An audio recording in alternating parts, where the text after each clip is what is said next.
ખીચડી મારા મમ્મી જે બનાવતા હતા ને એ બહુ જ ભાવતી હતી.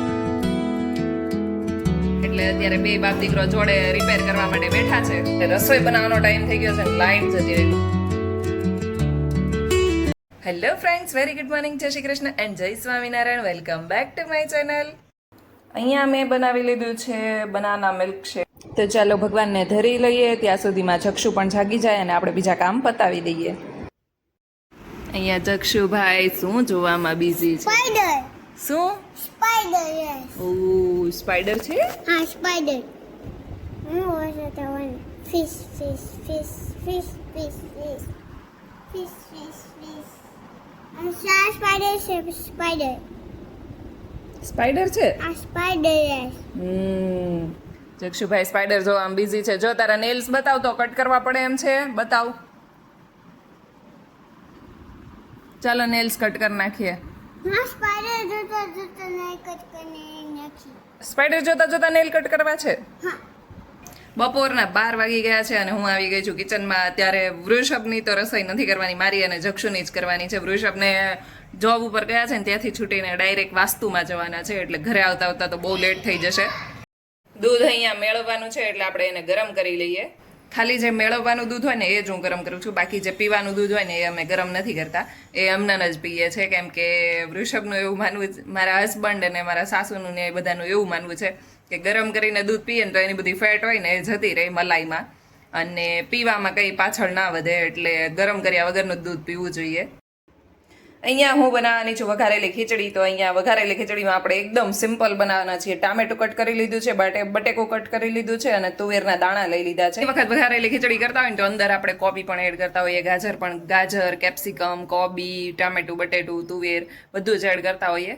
પણ હું જ્યારે બહુ નાની હતી ને ત્યારે મારા મમ્મી આવી એકદમ પ્લેન ખીચડી, મતલબ ખીચડી આપણે જે બનાવીએ ને એ જ, પણ વેજીટેબલના નામ પર આટલું જ એડ કરવાનું. એ ખીચડી મને બહુ જ ભાવતી હતી.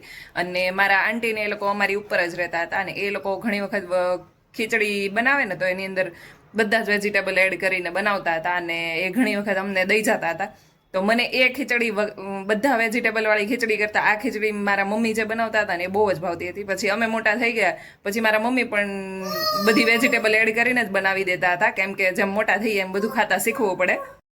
અહીંયા મસ્ત મજાની આપણી ખીચડી બનીને રેડી થઈ ગઈ છે, તુવેર, ટામેટા અને બટેકા એડ કરીને.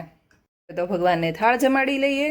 કોને કોને મારી જેમ આવી સિમ્પલ ખીચડી ભાવે છે એ કોમેન્ટ કરીને કહેજો. તો કોણ બન્યો છો? હું રેસ્ક્યુ ટીમ ગયો. Rescue team? હા. રેસ્ક્યુ ટીમ ક્યાં જાય? રેસ્ક્યુ ટીમ તો આગ બુઝાવવા જાય. આગ બુઝાવવા? હા. ત્યાં ગણે તો આગ બુઝાવવા જાય ફાજર. ઓ, એટલે તે રેડ રેડ કપડાં પહેર્યા છે? હા. આશે ફાયર આગ બુઝાવવા જાય. ફાયર ટ્રક થી આગ બુઝાવવાનું છે? હા. વાવ. આખો એને પછી આખો એને પછી બૂસ્ટ થાય પછી પાણી આવે. એમાંથી પાણી આવે? બતાય તો ખરા ક્યાં છે પાણીનું? ઓ ઇધર હે પાણી કા? હા, અહીંયા હે. ઓકે. જો રેસ્ક્યુ ટીમ લખ્યું છે. ત્યાં રેસ્ક્યુ ટીમ કાંઈ નથી લખ્યું. બતાવ તો શું લખ્યું છે? સનશાઇન લખ્યું છે. જમી લીધું છે અને હું બધું કામ પતાવતી હતી ને કિચનનું, તો આ છોકરો ક્યારનો આવી રીતે રમે છે. શું કરતો હોય ખબર નહીં. શું જો છો? હેલિકોપ્ટર. હેલિકોપ્ટર આયા હે? હા. દિખાતું છે? હા, દેખાવું મુજે. ચલો હવે સુઈ જવું છે ને? ના, ફાયર બ્રિગેડ આગ બુઝાવવા જાવ છે. ઉઠીને પછી આગ બુઝાવા જાજે. ના, આગ બુઝાવવા જવાની છે. સવારથી ભાઈનું ખાવાનું શરૂ હતું એટલે બપોરે જ્યારે ખીચડી ખાવાનો ટાઈમ આવ્યો ને ત્યારે ના ખાવા બેઠો, અને હવે ઉઠીને ભૂખ્યો થયો છે એટલે પાછો ખીચડી ખાવા માટે બેસી ગયો છે. છોકરાઓ જેટલું જાતે ખાતા શીખે ને એને એટલું ખાવા દેવાનું. થોડુંક ઢોળાશે, કપડાં ગંદા થશે, બધું થશે, પરંતુ જો આપણે એવું માનીને એને ખવડાવતા જ રહીએ ને તો છોકરા ઘણા મોટા થઈ જાય છે અને મમ્મી પપ્પા જ એને ખવડાવતા રહી જાય છે અને પછી એ જાતે ખાતા બહુ લેટ શીખે છે. એની પાછળ આપણો એટલો ટાઈમ જાય છે અને એ લોકો એટલું ખાતા પણ મોડું શીખે.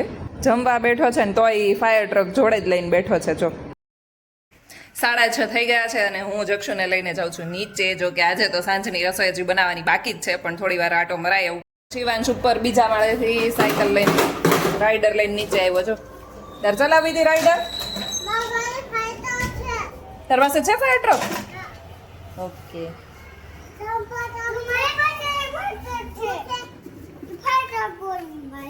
વેકેશન પડી ગયું છે તો બધા જ છોકરાઓ પોતપોતાની ગેમ્સ ને એ બધું લઈને નીચે આવ્યા છે.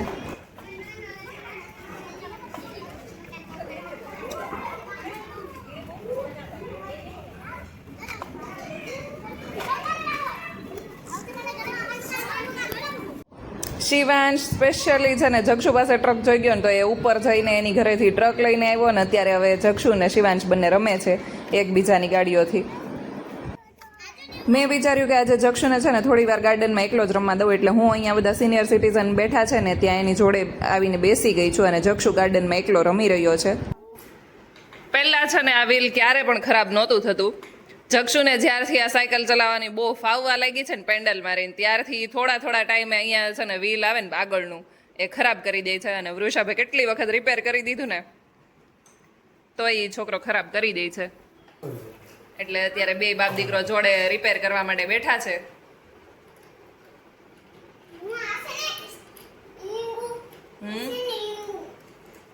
રિંગ છે, સ્ક્રૂ કહેવાય, નટ અને બોલ્ટ. શું નીચે લગાવવાનું છે?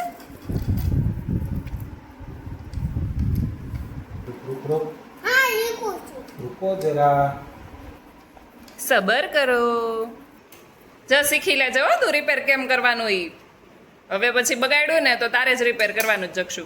અહીંયા લગાય, અહીંયા ઇધર લગા, ઉપર ઉપર.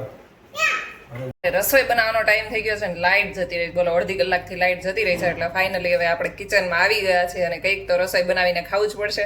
એટલે ચાલો તો રસોઈ બનાવી લઈએ. જુઓ અમારો અહીંયા ફોન રાખ્યો છે અને નીચે કુકિંગ થઈ રહ્યું છે. તો અહીંયા ફટાફટ બની જાય એવું આપણે ઉત્તપમનું બેટર બનાવી લીધું છે અને પહેલું ઉત્તપમ ચડી રહ્યું છે. એક પછી એક આપણા ઉત્તપમ બનવા લાગ્યા છે. અને લાઇટ માટે ફોન કર્યો ને તો એવું કીધું છે કે 9 વાગે આજુબાજુ લાઇટ આવશે એટલે આપણે અંધારામાં જ આજે જમવાનું છે, કેન્ડલ લાઇટ ડિનર કરવાનું છે. 9 વાગવા આવ્યા છે પણ હજુ લાઇટ કઈ આવી છે નહીં. અને અહીંયા અમારા ઉત્તપમ બની ગયા છે. ખાવું છે ને જક્ષુ? હેન્ડવોશ કરી લીધા? તો ચાલો મમ્મ ખાવા બેઠ જાઓ. લાઇટ આવી ગઈ છે. આજ માટે બસ આટલું જ. કાલે મળીએ ફરી એક નવા બ્લોગની સાથે. ત્યાં સુધી ગુડ નાઇટ, જય શ્રી કૃષ્ણ એન્ડ જય સ્વામિનારાયણ. મારી ચેનલ ઉપર નવા હોય તો સબસ્ક્રાઇબ કરવાનું ભૂલતા નહીં. Thank you for watching. By.